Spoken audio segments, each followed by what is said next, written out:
How's it, everybody? Welcome back to the Rocky Fern. My name is Luca and I have OI type 4. And in today's episode we're going to be doing a little bit of a repot on some Euphorbia and some Rhipsalis. So let's get into it.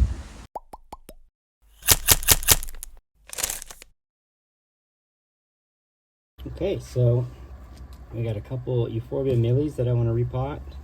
A Euphorbia leuconeura with some of its own seedlings. And then also a Rhipsalis paradoxa. And a Rhipsalis micrantha right here. So let's do it. Now I think I'm going to start, we need these pots for the Rhipsalis, so we're going to repot the Euphorbia first. In fact, maybe what we'll do is we'll do the seedlings first and work our way up. So the reason I want to repot these is they are drying out way too quick. And some Euphorbias actually require a lot more water than others, so that's what's going on here.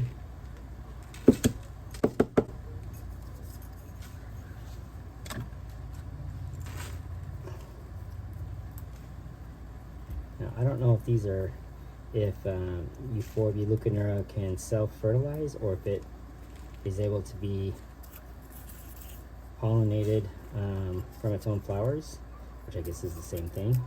Or if it's able just to self-set, is what I was trying to say earlier. But we will find out, but they're cool. This is also known as the Madagascar jewel Euphorbia. A very pretty Euphorbia. It kind of resembles Euphorbia neohumberti, so it's kind of cool that way. I'm going to adjust the light real quick. Okay, so let's use this pot here, and use a pretty rocky, airy mix for these guys, but it has a little bit more compost in it, some more organic material in it, and I think that'll be good. There's that one. I've already pre-cut the screens for these guys.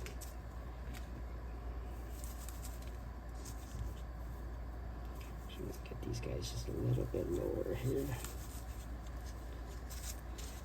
There we go.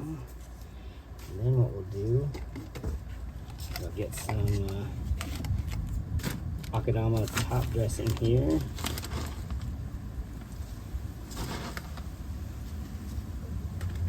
That's going to take too long.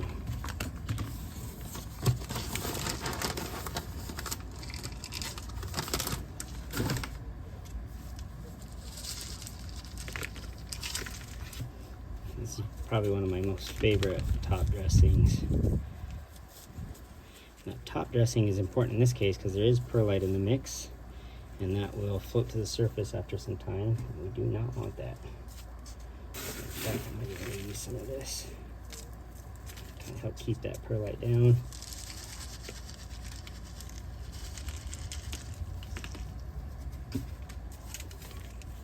There we go. Okay. Seedling leuconeura done. Let's move on to, I think, this guy next.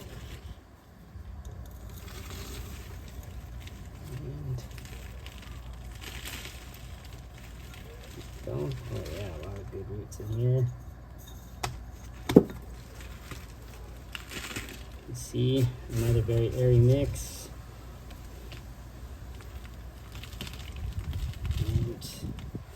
This other pot set up. I'm going to go from a 4-inch to a 6-inch pot.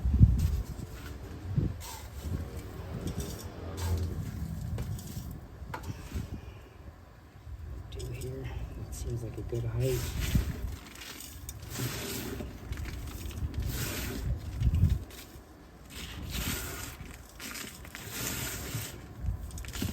Right. Let's fill her in here.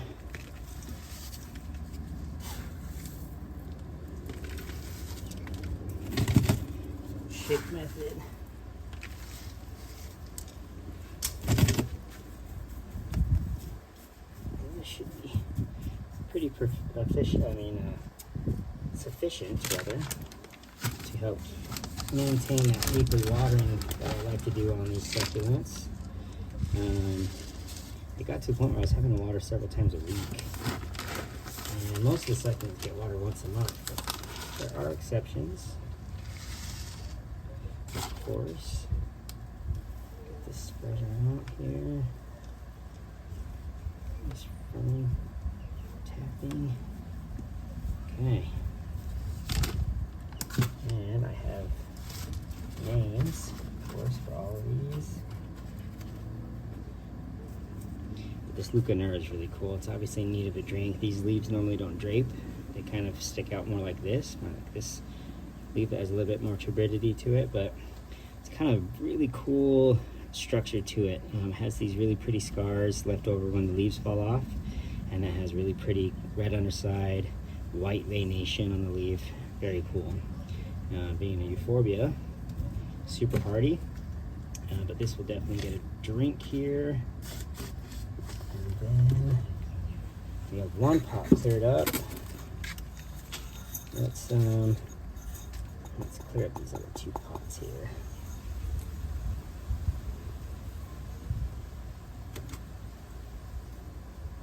These guys are going to go into some 6-inch pots.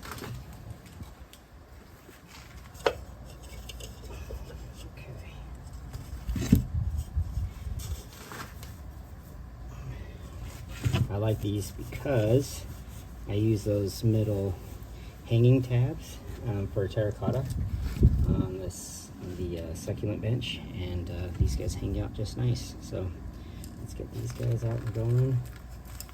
These are a type of Euphorbia milli. Now, of course, there are hundreds and hundreds and hundreds of hybrids out there with milli because they're a very pretty type of Euphorbia, but the flowers on these are so awesome. It's one of the reasons why I like them. Alright, so this is my normal Euphorbia milli. The thorns on this aren't as aggressive as the variegated form is, but still a really pretty plant.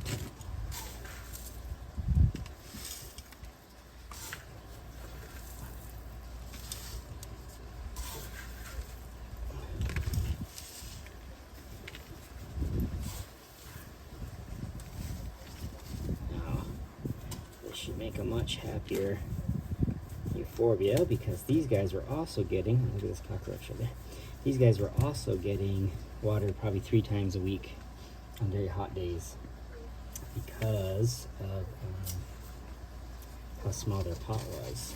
So this will hopefully help with that.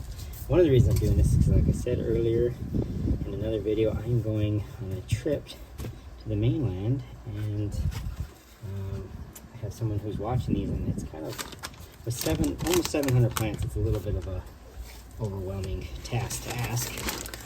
So this should help ease that task a little bit, I'm hoping. Okay. Alright, here. That's done. That's one Euphorbia milli done. I'm going to put him off camera. Create some room here. Okay, so there's 1, 2. Let's get this guy going. Let's pop this. Now this one you can see is a variegated form of Euphorbia milli. Really pretty flowers, quite spiky. Much more spiky than that other one.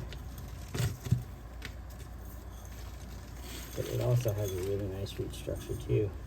Heck yeah. Alright.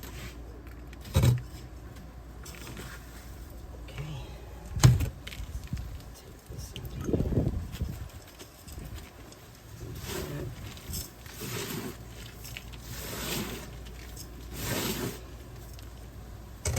Alright, this old mix had a lot of sand in it. Actually, it had a lot of planted aquarium sand in it. Clay base, offers neutral pH, and it doesn't burn the plants, but has a lot of nutritional value to it if given enough time for the plant to work on it, which I think is a great way of doing it. So this new mix is a lot more airy, a lot more organic material in it compared to the last one. It has a lot of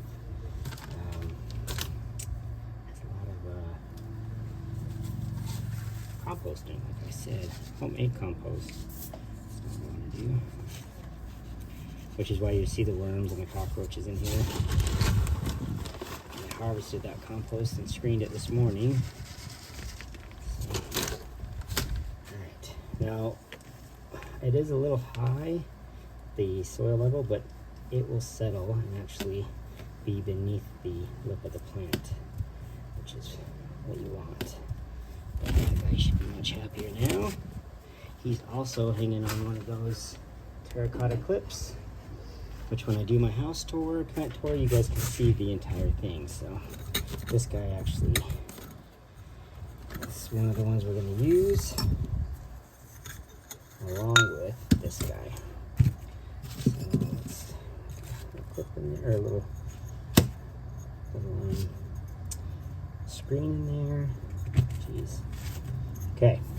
Now, unlike the mix I was using before, which is pretty nice succulent mix, this new mix is going to be more of an aeroid mix. You can see that has a lot more organic material, but it's very rocky. Has a lot of pumice, a little worm in there, some lava rock, zeolite, charcoal. So it's quite nice stuff actually. Put stuff in here. That's a smaller pot. Okay. Let's do the micrantha first. So the micrantha is very cool. Kind of looks like a Christmas cactus, a Schlumbergii cactus, but just a little bit different. How does that sit for us? Oh, there's a lot of cuttings in this. I see. Okay. So we're going to do this side first. Then we're going to lift this side up. Backfill, and tap it in. In fact, now's a chance to kind of spread everything around to give it a fuller look and allow for some potential future growth. Yeah, there we go. I think that looks better, and then I'll probably hang it like that. So there's that, and then this guy. Gotta be careful with Rhipsalis because the segments can break off pretty readily.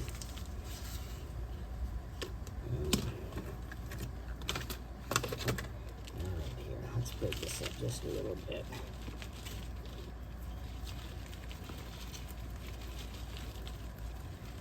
This is a peat-based material, and I'm not a big fan of peat-based. This is pretty heavily mixed with perlite, small perlite, so it's not as compact as this pure peat can be. But the problem with peat, it's not only is it unsustainably harvested. I mean, you could have your arguments for sustainability, harvested peat, which I'm sure are valid in most cases, but it has a tendency to get hydrophobic and repel water after a while. So I prefer an aeroid mix. It's really hard to get an aeroid mix that becomes hydrophobic. So, and these guys don't like a ton of water anyway. So yeah, what I'll do is I'll sit this in here, and the terracotta pot's going to allow it to air out more readily than a plastic pot. And then what we'll do is we'll start to fill it in here. I'll grab my bonsai jack chopsticks and kind of do the old cacti mania shove. You know, obviously Daz didn't invent this, but he was one of the first YouTubers I saw that used it quite readily, whereas most people, like myself, do the old shake and tap method to get everything settled. Daz does the old push and poke and prod, which, you know, like I said, I like both. This will help eliminate any air gaps. Get it tapped in. I might do just a little bit more. This also has cocoa chunks in it, so there we go. Paradoxa is so cool because it looks like green Play-Doh plants that you've pinched in this fashion with 3 sides to it. So really pretty. That's going to go inside the house. This we're not going to use. So here is our repot. Everything is much happier now. I can share you that. I'll shake this off here. Alright. And I also have tags for those. It's the micrantha and the paradoxa. I don't know if this is the major or the minor, but still, I'm a big Rhipsalis fan. Let me grab the millis. Get those in the shot. Yeah, there we go. Anyway, as always, thanks for joining. If you like what you see, make sure to give a thumbs up, subscribe, and we'll see you guys on the next adventure.